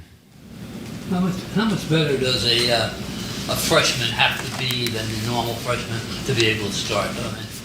Yeah, you physically, a lot of times physically they're there, but mentally the game is so fast, and obviously who you're going against is a whole different animal when you're going in a Power 4 against some of these defensive ends and tackles that you're going to do or linebackers. It's a whole different speed. Everything is so much faster. And mentally, a lot of times the young guys, it just takes them a while mentally to understand the speed of the game, But the most talented ones, like a Kevin Brown and all that, and I think he's still a freshman. We got to remind ourselves of that at times. But, we try to practice at a certain intensity against each other that he can get ready for it. But he'll still be a little nervous probably the first couple games. How'd it go today? Yeah, I don't know. The first day, and that wasn't full pads, but it was shell, so it's almost like full pads. And it got interrupted because of rain, so we had to come in, and so that probably put me in a sour mood a little bit. And then, we had some guys that were not serious injuries but cramping out, and I get frustrated with that. I shouldn't, but because it happens. But I guess 75 degrees and no humidity. I don't think anybody should be cramping up. I've been down south when it's 90 and really humid, and with a lot tougher practice than this. So. But again, we got to remind our guys to hydrate, and I thought the intensity was okay, but I don't think the execution is nearly. I mean, it's like I want to move on to some more scripted stuff or more stuff to put in, but I'm not going to be able to because we got to execute what we have in today before we put something in tomorrow. Rich, you talked about Kevin. Is that right tackle, left tackle, both? Probably. I think he's at left now, but he'll probably learn both. We want all of our tackles should know right and left. All our guards should know right and left. What I told them, the guard should know both sides. The tackle should know both sides. The center should know everybody. Every receiver should know every other receiver. The quarterback should know them all. The running back should know what the tight end's doing. The tight end should know what the slot is doing. It's not that hard. I mean, sometimes coaches try to be the smartest guy in the room, and they try all this fancy. It's not that difficult. So it's checkers, not chess. We ain't got to think 6 moves ahead. All you got to think about is the next move. But that's on us as coaches. If we got guys that are confused about what we're doing, then we've got to adjust our teaching, and so they understand this. Let's simplify it. The best coaches will take something that appears to be a little complicated and make it simpler. And sometimes I got to remind the younger coaches about that. Rich, how was Amari adjusted to the college level? I'm the freshman. Latimer? Yeah, Amari Latimer. Yeah, he's a talented guy, a really hard worker. I've known him since he was a freshman, because when his brother was playing for us. So he comes from a football family. It's really important. And, everything's still happening fast. But he's a big physical guy, and we don't have to rush him into taking reps with the ones right now, even though he's taking some reps with them.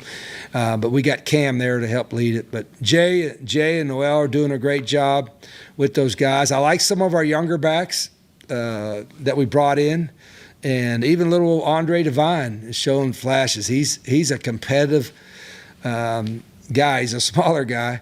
He's even smaller than his old man, but he's a good football player. So, I think I like the room right now. Even with Amari's size, can you be like a 3-down back, catch passes out the backfield and stuff? Oh, yeah. I mean, we want all of our backs to be that guy. I mean, they all have to be able to catch. And, Cowboy, now, if we put him in the backfield, we're not going to probably do him on a lot of routes down the field, Cowboy, you know who Cowboy is? Yeah, Caden Luke, But he can't wait till we put in our short yardage packages. He knows that's where full padded days on. That's when it's game on for Cowboy. So you mentioned him. What is his role? Is he a pure blocker? Do you hand him the ball? Stick his face in the fan and go, bust your helmet. Owen Schmidt. If Owen Schmidt is your hero, be somewhat of an Owen. But Owen Schmidt now had like tailback skills. And Caden can run a little bit, and he got good ball skills.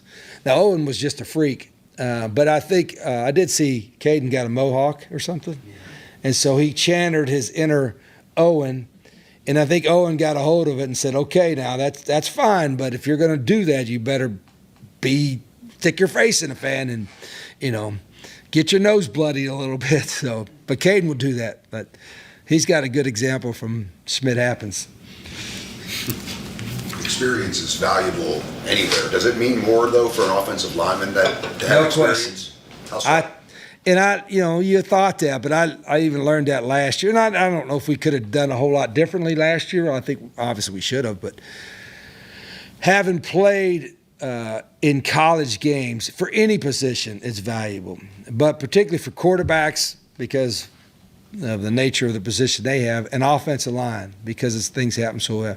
So, like, if you would have, like, is experience important for everybody? Is it more important for an O lineman than a D lineman having played? I think 100%, because they have to be reactionary to where, how the defense moves, adjusts. And nobody, if you watch film of defenses nowadays to defenses just 10 years ago, 20 years ago, everybody's moving in front, stemming in front, got, simulated pressures. There's so much more going on, that guys have to be able to handle than before. So mentally, they got to be on top of it. Obviously, the run game is important for your offense, but how do you feel about the receiver room right now? And is it important for someone to kind of emerge above the others to be explosive as an offense? Yeah, I want them all to be explosive. Hell, I don't like. You want somebody to be a bell cow, but I mean, Jaden Bray's leading the group there. I love, and we're going to move him around a little bit too. In fact, today was the first time Jaden played some in the slot for us, because he's just a good football player. And then, we GPS our guys, and they'll get 8. Jaden will be the guy that gets more yards than anybody. He'll have 8,000 yards in a practice. He's just a hard worker and a good football player. And Prince is a little banged up right now, but I think he can help us. John Nider can help us. He's got experience. DJ Epps has had good practices. He's got a lot of experience.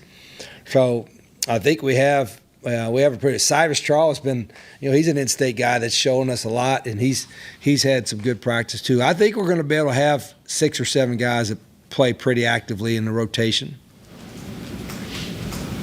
Are you pretty healthy right now, Coach? No. For the first day in Thuds, I was really frustrated. I mean, we looked like, we had an infirmary out there, and there were a couple knees twisted. I don't know if there was anything too serious. There was a couple cramps. One guy had a bad toe, a toenail thing, and that held him out. That kind of was like, it hurts me to talk about that. I should move on. A bad toe. So, yeah, I mean, we got a great training staff, great medical staff, but, we got so many of them. There's almost like, I hope our guys ain't looking for them, But no, I didn't think it was that hot, and we wound up having to go indoors. But, and I think we're in deep shape, but we're not in game shape. I'll get them in shape here in the next couple weeks. Looking ahead to Tuesday, you feel like you're getting on schedule? Are you there yet to where you need to be? No, I've been a little frustrated because I think the first day of practice was not to the standard that we can be. I didn't think today was where it needs to be. But I do think we're conscientious enough, the team, to know where. I got mad because I don't like there to be one piece of trash anywhere in our building, anywhere.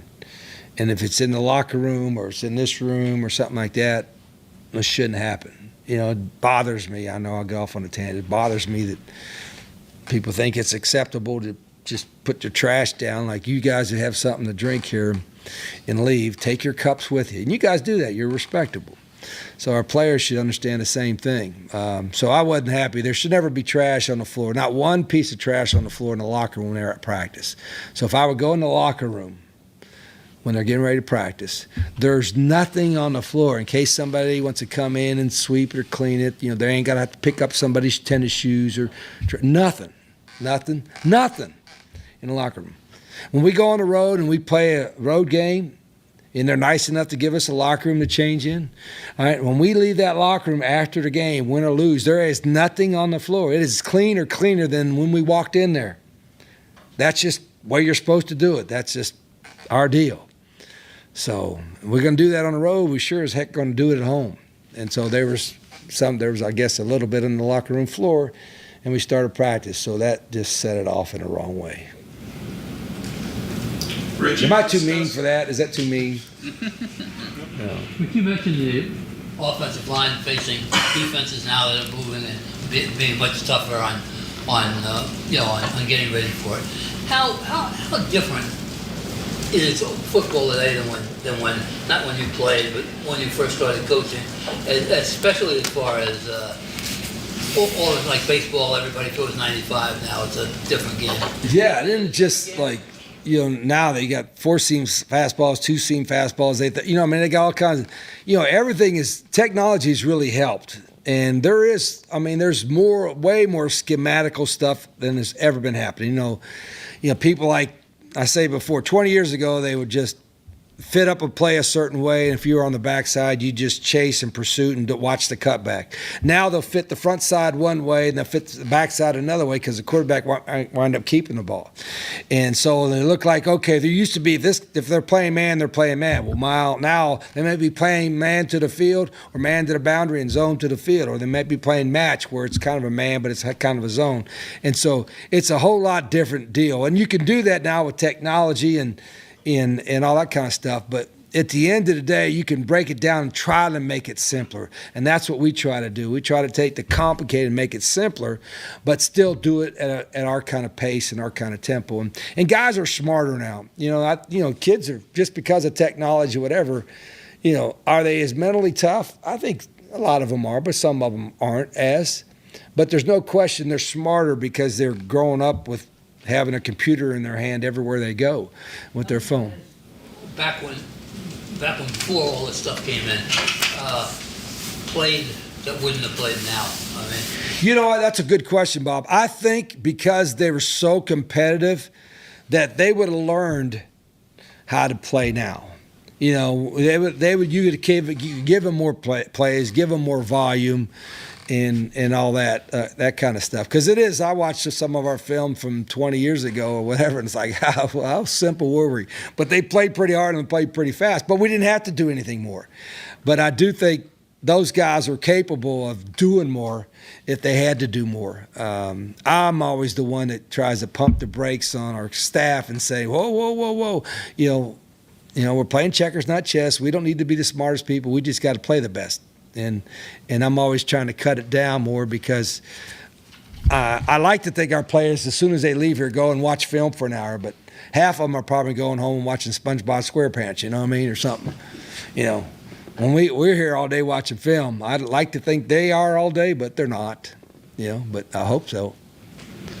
Rich, along that line, the speed that you play, does it slow down opposing defenses from going into a lot of pre-snap stem and changing the front because they have to get back over the next snaps coming? Yeah, that's the thought, Tony, is that let's try to limit what they can do. So actually it's going to make it easier for us if they don't have 8 different fronts or pressures or something to go against because of our pace. Now the hard part is you might not even be able to know what they're doing because they're not lined up.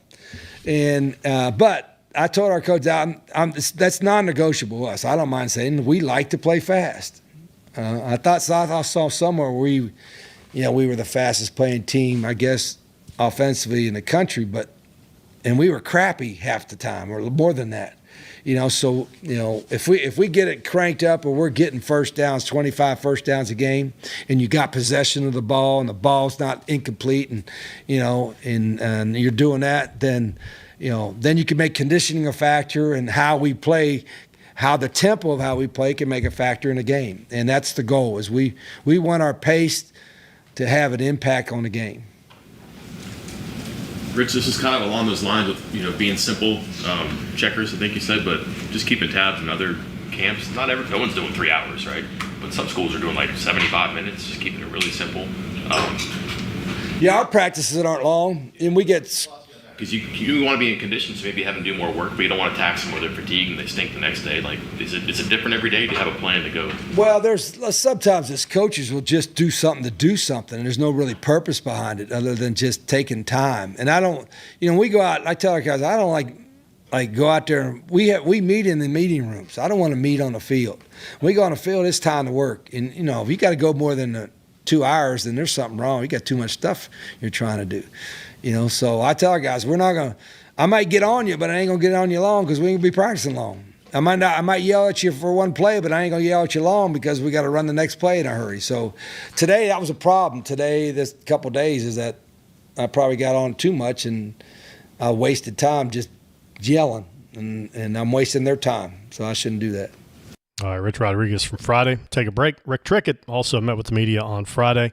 We'll take a listen back to Coach Trickett's first interview opportunity since returning to Morgantown. Hey, this is Brad Howe for your local internet provider, CityNet. For years, rural communities in West Virginia waited for reliable, high-speed internet. Now, fiber is most likely at your front door. Public investment helped build the opportunity, and CityNet delivered the service to homes and businesses just like yours. With free equipment, free installation, no contract, and local support you can count on, switching to fiber has never been easier. Fast downloads, smooth streaming, better connections for work, school, and everyday life. When it's high-speed internet you need, citynet.net connects, protects, and perfects. We are there for you, to care for you at the health plan. We are here for you. It's good to have options for your family or employees. Rooted in your community since 1979, the health plan is your trusted partner. Get flexible coverage, exceptional support, and competitive rates. The health plan, we are here for you. Live from the Health Plan Studios, the CityNet statewide Sportsline returns in 2 minutes on MetroNews, the voice of West Virginia. Football season begins right here on MetroNews Television. Join us Thursday, August 27th for the 2026 WVSSAC kickoff game. Presented by the Army National Guard. The Cameron Dragons battle the Clay Battelle Seabees live from Blacksville. Don't miss the first kickoff of the new season, the 2026 WVSSAC kickoff game. Thursday, August 27th at 7 p.m. Pre-game coverage starts at 6:30 p.m. Powered by GoMart, only on Metro News Television. Across West Virginia, connection begins with fast, reliable fiber internet. Connecting overlooked communities to what matters most. Protecting businesses with managed IT and advanced cybersecurity, backed by local experts. Perfecting technology experiences while investing in West Virginia's future. CityNet, built and supported by West Virginians, for West Virginia. Need a truck that's ready for work, weekends, and everything in between? Right now at Dan Cava GMC, get up to $10,000 off select new GMC Sierra 1500, or save up to $4,000 off all new GMC Canyon Elevations, offering bold styles, advanced technology, and everyday practicality. Come explore our all-new GMC Yukons, built for busy families and big adventures. All this and more at Dan Cava GMC in Bridgeport. Shop the world. I had a severe heart attack in November of 2024. And then I entered into congestive heart failure. We really had to go towards an LVAD. And not only is he living, he's thriving. You own a boat because you love spending time on the water. Choose the outboard that allows you to make the most of it. Honda Marine's legendary reliability, ease of maintenance, and powerful performance keep you going strong.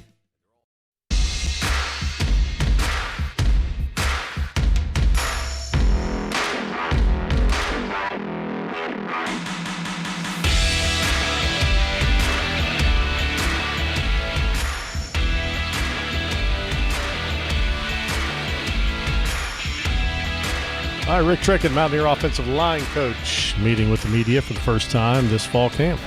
So, Rick, just give us an overview of the line. I mean, what did you see out of them in the spring? What are you asking them to improve upon so far here in the fall? Well, I want to improve upon everything we're doing, stuff. Right now, I'm the first group. I'm not completely satisfied, but I think we're on schedule with the first group and stuff. We got some guys in the second group that got to keep improving, keep coming along and stuff. But I think there's 12 or 13 guys that we can maybe find 10 really top guys to get after somebody.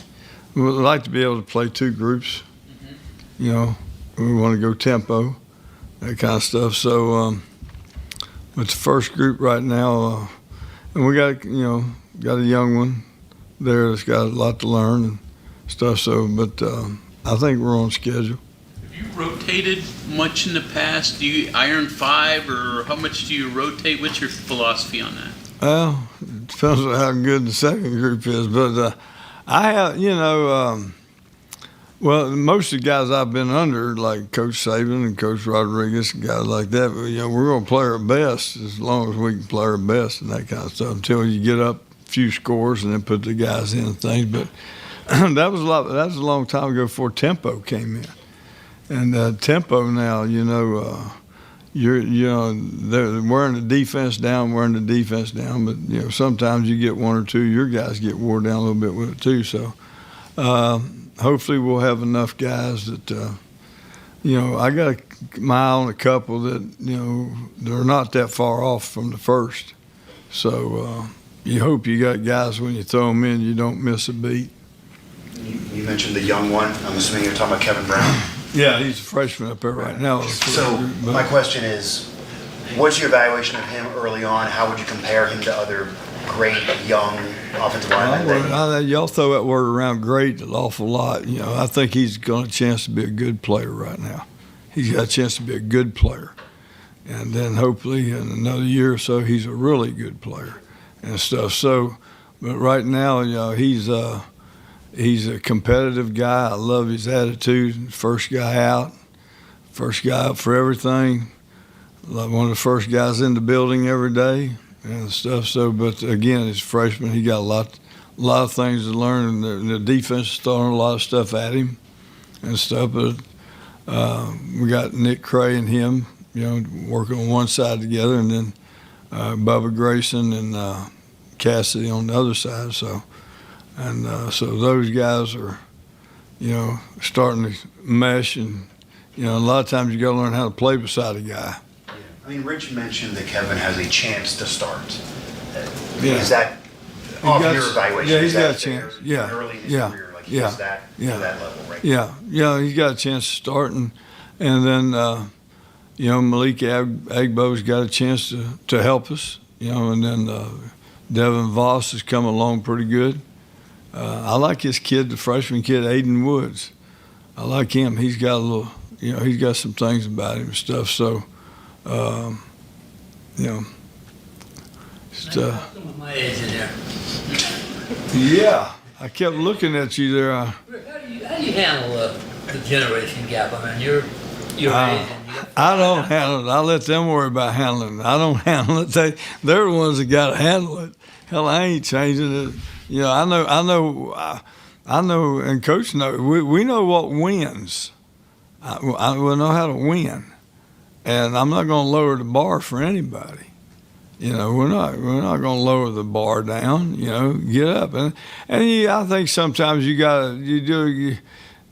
just you got to explain to them a little bit more. I think the coaching part of it, you got to show them why, and just like anybody, pro guys, they said, no matter who you are, if you can go up and show a pro player how to do something, he's going to make himself better, then they buy in. And I think they know that they've seen improvement in themselves and things and stuff. So, I don't worry about none of that. I don't.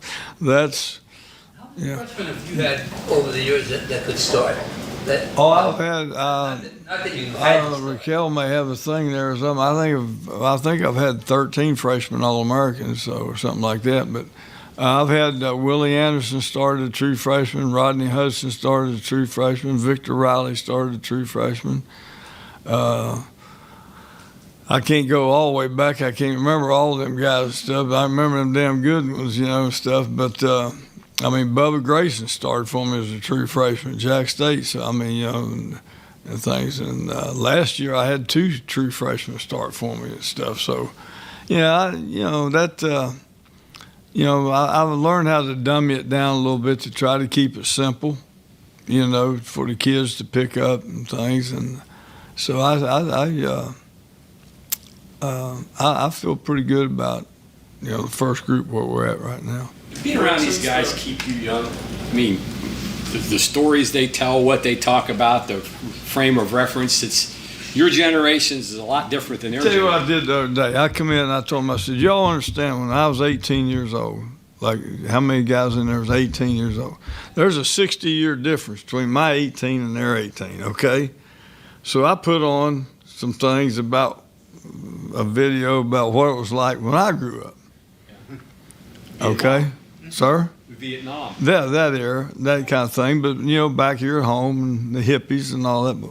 So, and trying to relate to them and show them, I know what it's like to be 18 or 21. I don't know what it's like to be that now. I wouldn't want to be a kid right now. I would not want to be a kid right now. They're tied into that phone. Hell, I lost 2 of them the other day.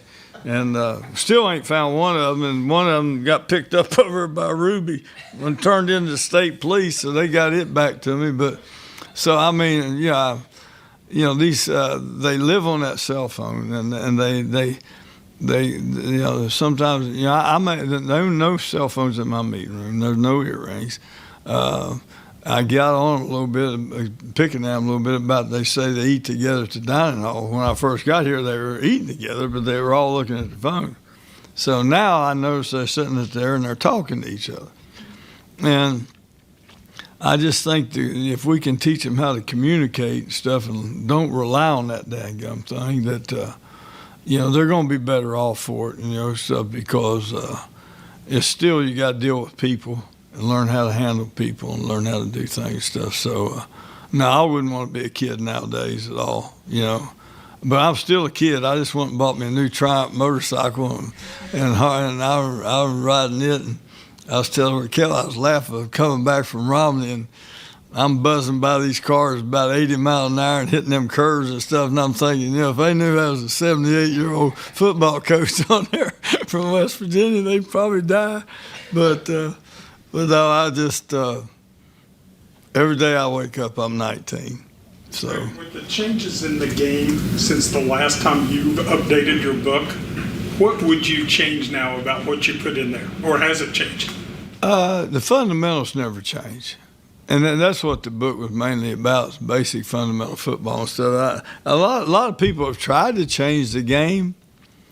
And but you still have to block people. You still have to tackle. You have to do the basic fundamentals of the game. No, there's a couple technique things I might have changed and stuff, but no, that book was made for the high school coach that he could read, or the kid could pick it up and read it. Like I said, I made 27 on the ACT, so I tried to dumb it down.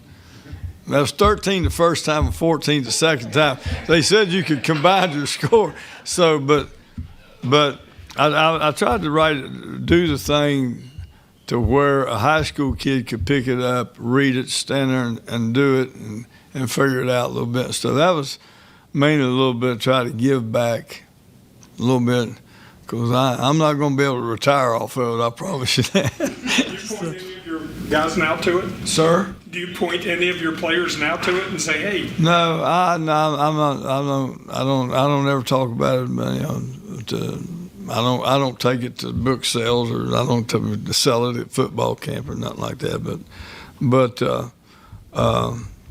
it was mainly for the high school coaches. I've had a lot of high school coaches. I mean, everywhere I go, I have high school coaches having so hopefully it's helping them out a little bit. Hey, Trick, what kind of a running back is West Virginia getting with Cam Cook? A really good guy, a really good team guy. It's not a me or an I guy. He'll do anything he has to do to help us win. And a good person, and I think a really damn good football player. He can catch the ball. I think he was ranked 1 or 2 in the country at first misses. He got a little knack about that first guy not tackling him and things. So that makes him very good. He knows how to take a lick, how to deliver a lick, but he's what West Virginia football is all about. He's what you want sitting in this room. If we have everybody playing sitting in this room going to do what he does to win, we'll be in good shape. But he's a great guy, a great football player. How do you feel about the center position, how things are coming along there? I think we're in decent shape. We got about 4 or 5 guys, that we're working. I really like Wes King's progress so far. Cam Griffin has played it, for me before, and he's solid in there and stuff. He didn't have a great day today, but he was pretty good the first 2 days. Landon Livingston could help us there a little bit and stuff we needed. I got a young kid named LaMarcus Dillard that down the road he has a chance to be really, really good kind of player, you know. There's no Dan Moses out there right now, but we're getting closer. We're getting closer and stuff. So, but I think we got guys who can go in there and, you know, Bubba's, he wanting to learn stuff. A lot of these guys, when they get to be them juniors and seniors, they want to learn how to snap the football and they want to learn to play center. A lot of the guards do, some of the tackles do, because they know that's an extra thing to hang on up at the next level. If I can do, you know, like one come in and tells me he's a right tackle, okay, well then, you know, I don't do it that way. I've made everybody play everything all summer. I went out one day and all the guards went to tackles, all the tackles went to guards, and I want them to know after that day, when I go back out to tackle, I know the problems that guy's got down in there and stuff. So I've done that for a long time, you know, shift guys around and stuff. So, but you know, and it helps down the road. Like we're opening up last year, first play of the game against Middle Tennessee, and my center, who's a really good player, he comes out and the turf was wet, and he did a complete split, groin, boom. And the first play of the game, Cam Griffin never took a snap that week at center. He had to go in and play center the whole game, and we were able to win the ball game and stuff. So you never know. You never know. I remember at Auburn with Terry Bowden, we lost. The 1 year we lost, we were down to our sixth center. And I didn't have six centers. I didn't have six centers prepared. I had four, but I didn't have six. We got banged up that bad and stuff. So they're not going to get me no more like that. Coach, right now you're dealing with the quarterback starter has not yet been named. Has that affected anything in terms of the progression, or is that? I don't worry about the quarterback. Part of it, that's Coach Rodriguez and Rhett Rodriguez. Sure, but in terms of like preparing the group with the quarterback because of. No, we're rotating too. I mean, you know, like Scotty gets in there and Hawkins gets in there and stuff. So I mean, you know, I just listen for ready, set, go. You know, and I mean, communications. I mean, you know, Coach is, you know, he's big on the communication part, and I thought he got a lot better today. Have you noticed any difference between Hawkins, Scotty Fox, whoever, in terms of with your group? No, I don't pay attention to that. I mean, you know, when we're out there practicing, I'm like this. I'm watching those five. I couldn't tell you what the quarterback did. I couldn't tell you what the tight end did, the wide out. I don't really care. That's not my deal. You know, I mow my own grass, and that's about it. You know what I'm saying, and stuff. So. Okay. Thank you very much, Coach. All right. Dude, all right, there's guess how much it cost? Ricketts, Mountaineer offensive line coach. It's 17 till the top. When we come back, we'll spend a little time, about 10 minutes, with Jaden Bray. He is on deck when we return. This is Brad Howe for your local internet provider, CityNet. Fiber is now at your front door, and even in rural areas and communities across West Virginia. Thanks to broadband expansion funding, your tax dollars helped make it possible, and CityNet turned that investment into real connections for local families and businesses. Now, you can get blazing fast fiber internet with free installation, free equipment, no long-term contract, and local customer support that's always close to home. Don't settle for slow or no internet for another day. When it's high-speed internet you need, CityNet.net connects, protects, and perfects. We are there for you, to care for you at the health plan. We are here for you. It's good to have options for your family or employees. Rooted in your community since 1979, the health plan is your trusted partner. Get flexible coverage, exceptional support, and competitive rates. The health plan, we are here for you. From the Health Plan Studios, the CityNet statewide sports line returns in 2 minutes on MetroNews, the voice of West Virginia. The best selection of WVU apparel is at Daniel's Men's Store. Exclusive designs you won't find anywhere else. Stylish, sophisticated, and unmistakably mountaineer. Shop in store or online at danielsofmorgantown.com.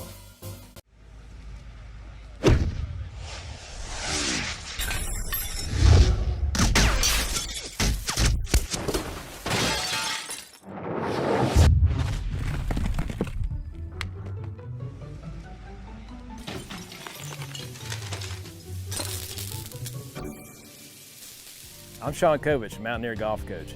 When disaster strikes your home, business, or golf game, call the restoration company the Mountaineers call. Panhandle Cleaning and Restoration.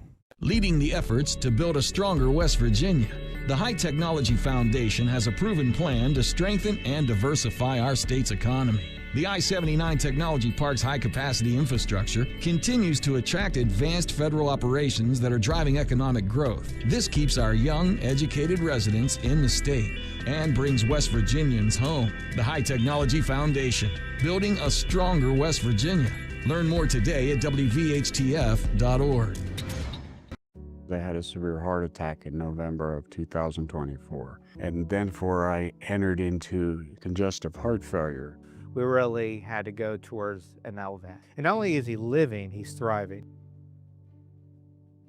For over 20 years, Dan Cava Toyota World has been more than a dealership. We're family-owned, community-focused, and committed to taking care of our customers long after the sale. Our commitment doesn't stop when you drive off the lot. With factory-trained technicians and a service team you can trust, we're here to keep your vehicle running at its best for years to come. So when it's time to get your next vehicle, choose the dealership that's been serving the community for generations. Visit Dan Cava Toyota World in Fairmont. Shop the world.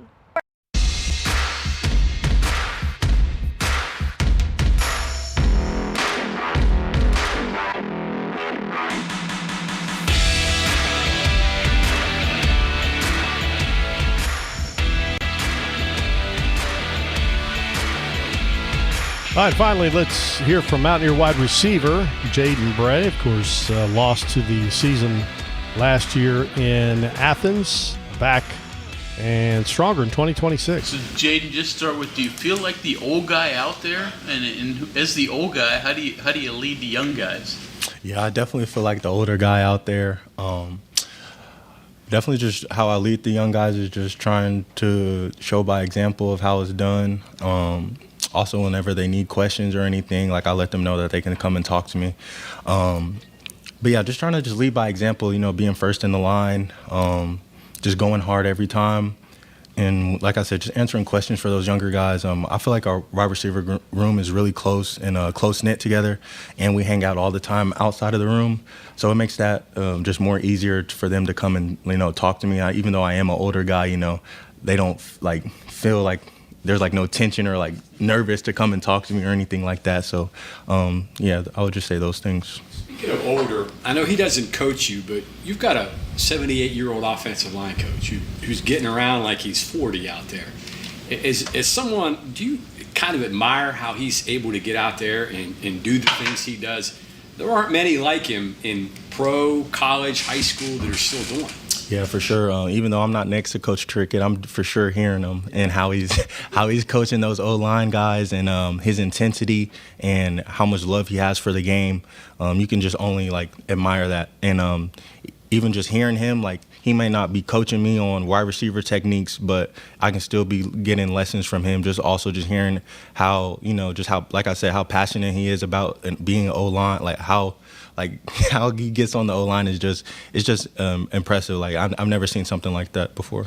Does your generation, I guess speaking generally, appreciate wisdom? Do you appreciate having somebody who's done this for 3 or 4 times longer than you've been alive? Yeah, for sure. I know I'm always looking to learn from anybody. It doesn't matter who it is. So especially somebody with that knowledge that's been there, especially with players, I bet they've seen thousands of players that's came with them about different techniques. So they've had a chance to learn throughout players and stuff like that. So just anytime I get a chance to just be around just great mentors. I just try to soak it up as much as I can. So as a veteran throughout your career, whether it be here or before, you've experienced a different level of team success. Even Oklahoma State team that played for the Big 12 championship. Early on, just as you're an assessment, what do you think of this team? Like, what do you, in comparison to last year that didn't go well, and that Oklahoma State team that had a solid year and made up for early struggles? What's your assessment? I'm sure players know whether a team's going to be really good or not. Yeah, I feel really good going into this season. I feel like what's really giving me the confidence is the amount of the work we've been putting in throughout the summer, and just going back to the winter. Like, we've really been working here. All the coaching staff has been pushing the whole team just to be better, and just work harder than we were last year. So I would just say the work that we have put in throughout this whole time, like, I have the most confidence for this West Virginia football team. Do you feel like the talent level compares to, say, that even Oklahoma State team? Yeah, for sure. For sure it does. What'd you think of playing the slot today? Oh, it was fun. It was my first time going in there with the offense, so it was cool. I felt comfortable out there. It was cool to be in there. Just to go against some safeties, not always going against corners. There's definitely stuff I got to learn on, but it was real cool to go out there today. Is it easier or harder to go against a safety rather than a corner? I would say it's easier, I'd say, because they're off, so you don't have to really deal with them all up in your face. You just come off the ball when which more your second level releases. So I'll say it's easier going into the slot. Was there a route or a release or something like that you like that you don't get to do outside, that you're like, hey, this could be pretty fun? Yeah, we have a couple of different like route packages that we have that go for the slot. That they have some routes, but we also have a whole bunch of looks that where I am at outside, and I'll come in and do the same thing that the slot does. So I've run some of those routes before. It's not just like completely new going in there, because like I said, we do have some of the same routes, but I wouldn't say there's nothing like specifically like a way to attack the DB. It's just kind of easier because they're off. Give us an evaluation on some of the other wide receivers. Go through some of those guys. What do you think? Yeah, I'll start off with Landon Drum. He's a young guy, but you couldn't even tell us like he's been here a year. He's only gone here. He got here in the summer. He's from Alaska, so did a lot of traveling to come out here, and it seems like he's came out here ready to work. Just seeing the strides that he has taken has been pretty great, especially because how young he is. Every day he's coming into work. And it seems like since the first day he's always and it's the third day, but since those days he's putting something on film every day to catch. It's catching my attention, and I'm pretty sure it's catching the coach's attention. So I'll say Landon Drum. And like you just talking in the receiver room? Mm-hmm. Okay. I'll just say like really all of our young guys, for real, it's really good to see them where they've been at when they have first gotten here, and just to see them in fall camp is really like, because I was a young guy, I was still in their same position. So just seeing the elevation that they have gotten and the way that they're taking coaching and stuff like that, because I know it's hard, especially fall camp. So it's good to see all those young guys going. What do guys like Prince or John bring to the room? I can't. What'd you say? Older guys like Prince or John, what do they bring to the room? Yeah, just another just more. Like they're like me. I mean, they're not much younger than me, so they can also help all the younger guys. I know I'm going to them, even though I'm the oldest guy in the room. I still talk. It doesn't matter if he's the youngest guy in the room. If he did a great route, I'm gonna ask him like, "What did you do to get that?" I'm always trying to pick up something. So those guys right there, just asking them questions. You know, Prince is a big receiver, lengthy, go down and make any catch you want. John is super sound. Like he's a real fundamental route runner. And what I've taken from him is that he doesn't let a DB like dictate like his tempo or anything like that. He's, like I said, he's really smooth.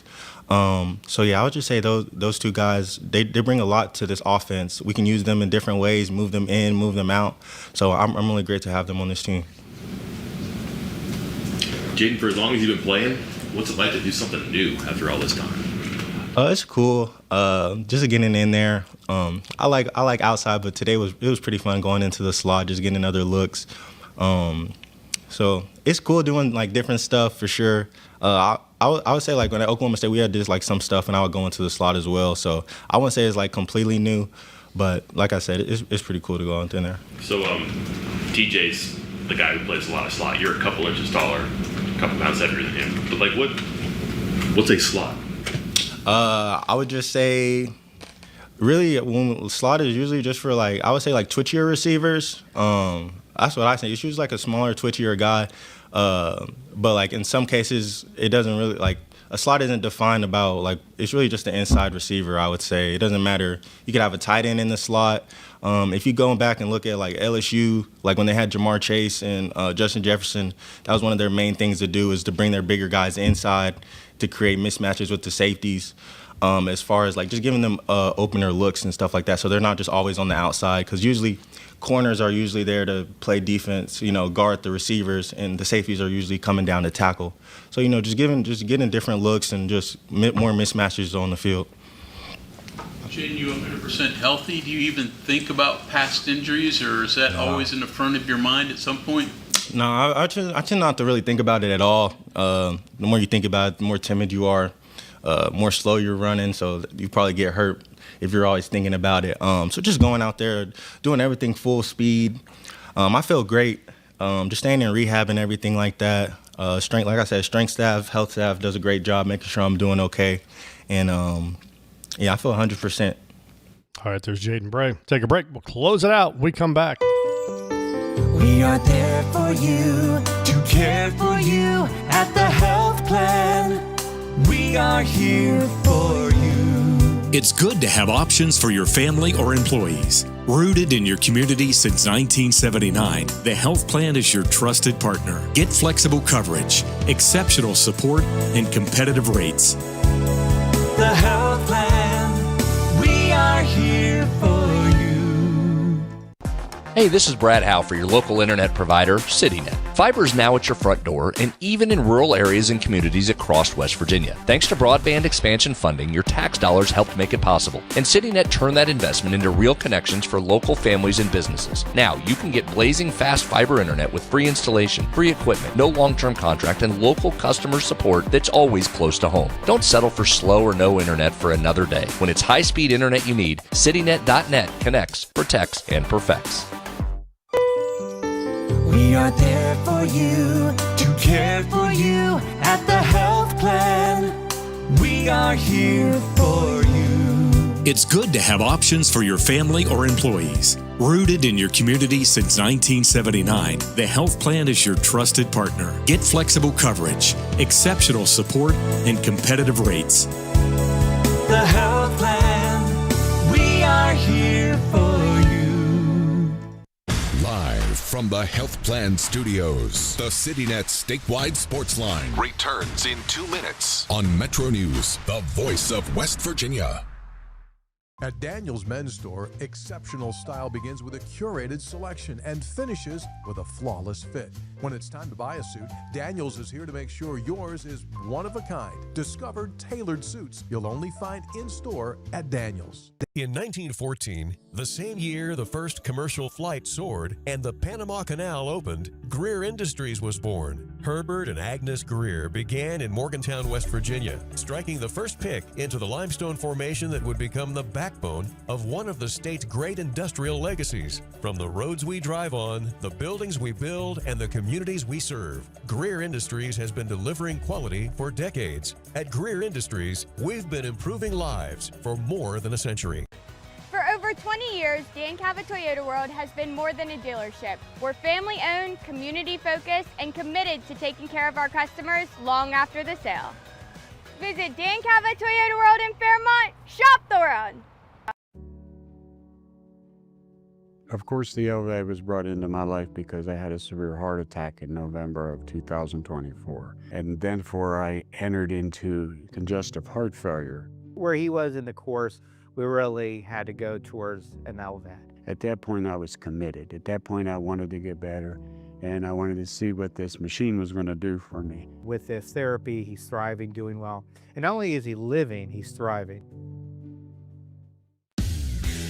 You own a boat because you love spending time on the water. Choose the outboard that allows you to make the most of it. Honda Marine's legendary reliability, ease of maintenance, and powerful performance keep you going strong. And they're all backed by the peace of mind protection of the industry's best limited warranty. Visit your Honda Marine dealer today and find out why it's more than an engine. It's your time on the water.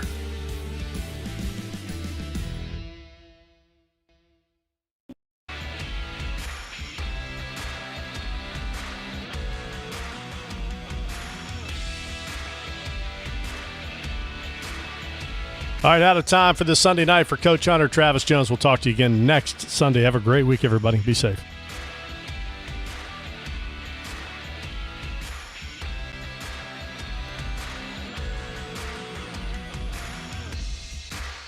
From the Health Plan Studios, the CityNet statewide Sportsline is an exclusive production of the MetroNews Radio Network. All rights reserved.